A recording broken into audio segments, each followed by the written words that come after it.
नमस्कार। Lead India news में आपका स्वागत है। मैं हूं डॉक्टर तरुणा एसगढ़ और आज की इस बेहद अहम रिपोर्ट में बात करेंगे आपकी नागरिकता और उन जरूरी डॉक्यूमेंट्स की जिनसे साबित होता है कि आप भारत के वैध नागरिक हैं। इन दिनों पूरे देश में यानी स्पेशल इंटेंसिव रिवीजन की प्रक्रिया चल रही है, जिसके तहत मतदाता सूची का गहन रिवीजन किया जा रहा है। कई राज्यों में लोगों से अलग अलग तरह के कागजात मांगे जा रहे हैं, जिससे आम नागरिक के मन में डर, कंफ्यूजन और कई सवाल पैदा हो गए हैं। एसआईआर और लोगों की चिंता कमीशन ऑफ इंडिया वर्ष 2025 में कई राज्यों में मतदाता सूची का विशेष पुनरीक्षण करा रहा है, जिसे कहा जा रहा है। इस दौरान जहां फर्जी, डुप्लीकेट या मृत वोटर्स के नाम हटाए जा रहे हैं, वहीं कई जगह सही नागरिकों के नाम भी दस्तावेजों की कमी या गलती के कारण कटने का डर बना हुआ है। बिहार में के दौरान लाखों नाम ऐसे पाए गए जो या तो मृत थे, स्थानांतरित हो चुके थे या ट्रेस नहीं हो पा रहे थे, जिसके बाद अब उत्तर प्रदेश, मध्य प्रदेश, छत्तीसगढ़, राजस्थान, तमिलनाडु, केरल, बंगाल समेत करीब 12 राज्यों में ये प्रक्रिया चल रही है। ऐसे माहौल में आम लोगों के बीच ये सवाल उठ रहा है कि अगर वोटर लिस्ट से नाम कट गया तो क्या इसका मतलब यह है कि वे भारत के नागरिक ही नहीं रहेंगे और उन्हें नागरिकता साबित करनी पड़ेगी। आइडेंटिटी प्रूफ और नागरिकता प्रूफ में फकस्ब से पहले एक बड़ी बात साफ समझ लीजिए। हर कार्ड नागरिकता का प्रूफ नहीं होता।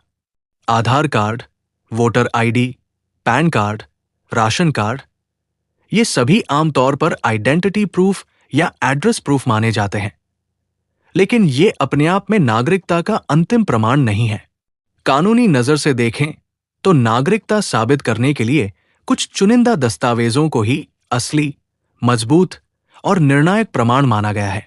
इन्हें समझना बहुत जरूरी है ताकि अगर कभी आपसे आपकी नागरिकता का सबूत मांगा जाए तो आप कॉन्फिडेंट होकर सही कागज दिखा सकें। 3 मुख्य डॉक्यूमेंट्स जो नागरिकता साबित करते हैं। अब बात करते हैं उन 3 सबसे अहम डॉक्यूमेंट्स की जो आपकी भारतीय नागरिकता को प्रमाणित करते हैं। 1. जन्म प्रमाण पत्र, बर्थ सर्टिफिकेट। सबसे पहला और बेहद मजबूत दस्तावेज है जन्म प्रमाण पत्र। जन्म एवं मृत्यु पंजीकरण अधिनियम 1969 के तहत अगर आपका जन्म भारत में रजिस्टर्ड है और आपके पास वैध जन्म प्रमाण पत्र है तो ये आपकी नागरिकता का एक बहुत मजबूत प्रमाण माना जाता है। कोर्ट्स और सरकारी एजेंसियां कई मामलों में बर्थ सर्टिफिकेट को राष्ट्रीयता के मुख्य सबूत के तौर पर स्वीकार करती है, खासकर तब जब उसमें नाम, जन्म तिथि और जन्म स्थान स्पष्ट दर्ज हो। ऐसे वैध बर्थ सर्टिफिकेट से सिर्फ आपकी उम्र ही नहीं, बल्कि ये भी संकेत मिलता है कि आप भारत में जन्मे हैं, जो सिटीजनशिप एक्ट के प्रावधानों से जुड़ता है। 2. वैध भारतीय पासपोर्ट। दूसरा बड़ा दस्तावेज है वैध भारतीय पासपोर्ट। पासपोर्ट सिर्फ ट्रैवल डॉक्यूमेंट नहीं, बल्कि कई न्यायालयों ने इसे नागरिकता के मजबूत सबूत के रूप में माना है, क्योंकि इसे तभी जारी किया जाता है जब सरकार ये संतुष्ट हो जाए कि संबंधित व्यक्ति भारतीय नागरिक है।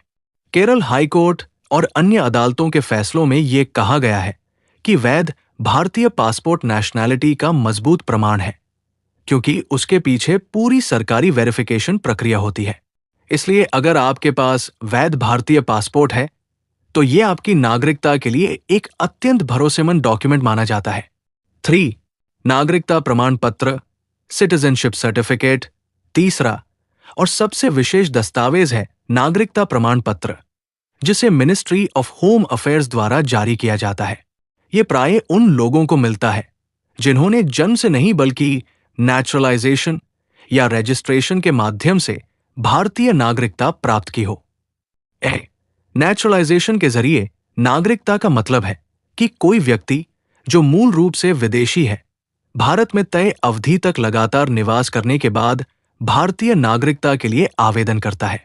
सामान्यतः सिटीजनशिप एक्ट और रूल्स के तहत लगातार कई वर्षों तक भारत में रहने, अच्छे चरित्र और अन्य शर्तें पूरी होने के बाद सरकार द्वारा नागरिकता प्रमाण पत्र जारी किया जाता है। बी. रजिस्ट्रेशन के जरिए नागरिकता के तहत कई कैटेगरी के लोग भारतीय नागरिकता के लिए आवेदन कर सकते हैं। कोई भारतीय पुरुष या महिला अगर किसी विदेशी से विवाह करती है तो कुछ शर्तों के तहत उस विदेशी जीवन साथी को रजिस्ट्रेशन के माध्यम से भारतीय नागरिकता दी जा सकती है। IND-IN ऑरिजिन के लोग जो लंबे समय से बाहर रह रहे हैं वे भी निर्धारित प्रक्रिया के तहत रजिस्ट्रेशन करा सकते हैं। भारतीय नागरिकों के नाबालिग बच्चे भी रजिस्ट्रेशन के माध्यम से भारतीय नागरिक के रूप में दर्ज किए जा सकते हैं। OVRSE सिटीजन ऑफ इंडिया या प्रवासी भारतीय कुछ शर्तें पूरी करके नागरिकता के लिए आवेदन कर सकते हैं। इन सभी मामलों में मिनिस्ट्री ऑफ होम अफेयर्स द्वारा जारी नागरिकता प्रमाण पत्र आपकी नागरिकता का बेहद मजबूत और अंतिम प्रमाण माना जाता है। अगर ये तीनों मुख्य डॉक्यूमेंट न हो तो अब सवाल आता है कि जिनके पास न जन्म प्रमाण पत्र है, न पासपोर्ट और न नागरिकता प्रमाण पत्र, वे अपनी नागरिकता कैसे साबित करें? ऐसे मामलों में अदालतों और सुप्रीम कोर्ट ने कुछ सपोर्टिंग डॉक्यूमेंट्स की सूची बताई है जिन्हें सहायक सबूत के तौर पर माना जा सकता है। ध्यान रहे, ये सपोर्टिंग डॉक्यूमेंट है, प्राइमरी सिटीजनशिप प्रूफ नहीं। लेकिन इनसे आपकी कहानी, आपकी जड़ें और आपका भारत से जुड़ाव साबित करने में मदद मिल सकती है। संभावित सपोर्टिंग डॉक्यूमेंट्स में शामिल हो सकते हैं भूमि मकान की रजिस्ट्री, बशर्ते उस पर लिखा नाम आपके आधार या अन्य ID से मैच करता हो। खतौनी या भूमि अभिलेख, खासकर किसानों के लिए जो लंबे समय से भारत में निवास और खेती को दर्शाते हैं। LIC पॉलिसी, बैंक पासबुक या अन्य ऐसे दस्तावेज जो लंबे समय से आपके नाम पर जारी है और आपके पते व पहचान को दर्शाते हैं। स्कूल, कॉलेज या शैक्षणिक संस्थानों के प्रमाण पत्र, TC, ट्रांसफर सर्टिफिकेट, स्कूल छोड़ने का प्रमाण पत्र आदि जो ये दिखाते हैं कि आप भारत में पढ़े लिखे हैं। इन सभी को मिलाकर जब एक संपूर्ण स्टोरी बनती है कि आप भारत में लंबे समय से रह रहे हैं, यही पढ़े हैं, यही संपत्ति है, यही परिवार है, तो ये सारे कागज आपकी नागरिकता के समर्थन में पेश किए जा सकते हैं। आपकी कहानी भी एक साक्ष्य है। भारतीय कानून सिर्फ कागज नहीं, आपकी पूरी कहानी को भी देखता है। अगर आप वर्षों से भारत में रह रहे हैं, यहां पढ़े हैं, यहां काम करते हैं, आपके बच्चों की पढ़ाई, परिवार की जड़ें और सामाजिक जीवन सब कुछ यहीं से जुड़ा है, तो ये सब भी आपके पक्ष में एक स्ट्रॉन्ग नैरेटिव बनाता है। इसलिए घबराने के बजाय जो दस्तावेज आपके पास है उन्हें इकट्ठा कीजिए।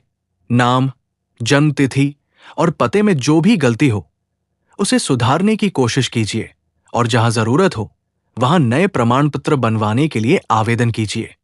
SIR और वोटर लिस्ट को लेकर क्या करें?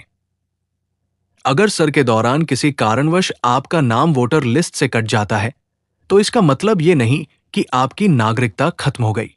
इसका मतलब केवल ये है कि वोटर सूची में आपका नाम दोबारा जोड़ने के लिए आपको सही कागजात जमा करने होंगे और प्रक्रिया पूरी करनी होगी। FORM भरते समय ध्यान रखें, आपका नाम सभी दस्तावेजों में एक जैसा हो। जन्म तिथि, पिता पति का नाम और पता हर जगह मैच करे। अगर कहीं स्पेलिंग मिस्टेक या मिसमैच हो तो पहले उसे ठीक कराएं, फिर आगे की प्रक्रिया करें। इस तरह आप बिना घबराए व्यवस्थित तरीके से अपने डॉक्यूमेंट्स को दुरुस्त कर सकते हैं और वोटर लिस्ट में अपना नाम सुरक्षित रख सकते हैं। लोगों के लिए जरूरी संदेश डॉक्यूमेंटेशन को लेकर जो डर और भ्रम फैल रहा है, उससे घबराने की जरूरत नहीं है। सबसे ज्यादा जरूरी है सही जानकारी, सही डॉक्यूमेंट और समय रहते अपने कागजों की जांच पड़ताल करना। अगर आपके पास जन्म प्रमाण पत्र है, उसे संभाल कर रखें और जहां जरूरत हो उसकी कॉपी लगाएं। अगर पासपोर्ट है तो उसकी वैधता देखें और जरूरत हो तो समय पर नवीनीकरण कराएं। अगर इनमें से कोई दस्तावेज नहीं है तो तुरंत संबंधित दफ्तर या ऑनलाइन पोर्टल के जरिए आवेदन करने की प्रक्रिया शुरू करें। याद रखिए, नागरिकता सिर्फ भावनाओं का विषय नहीं, बल्कि कागजों, रिकॉर्ड और तथ्यों पर आधारित कानूनी स्थिति है। इसलिए जागरूक रहें, कानून समझें और अपने डॉक्यूमेंट्स को मजबूत बनाएं।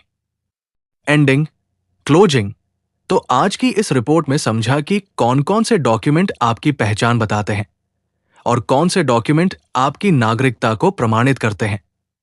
और अगर आपके पास मुख्य डॉक्यूमेंट न हो तो किन सपोर्टिंग कागजात से आप अपनी बात साबित कर सकते हैं। उम्मीद है ये जानकारी आपके लिए उपयोगी रही होगी और डॉक्यूमेंट्स को लेकर जो डर था वो काफी हद तक कम हुआ होगा। वीडियो अच्छा लगा हो तो इसे लाइक कीजिए, अपने दोस्तों और परिवार के साथ शेयर कीजिए और हमारे चैनल को सब्सक्राइब करके बेल आइकन जरूर दबाइए ताकि ऐसी जरूरी अपडेट्स आप तक सबसे पहले पहुंचे। धन्यवाद।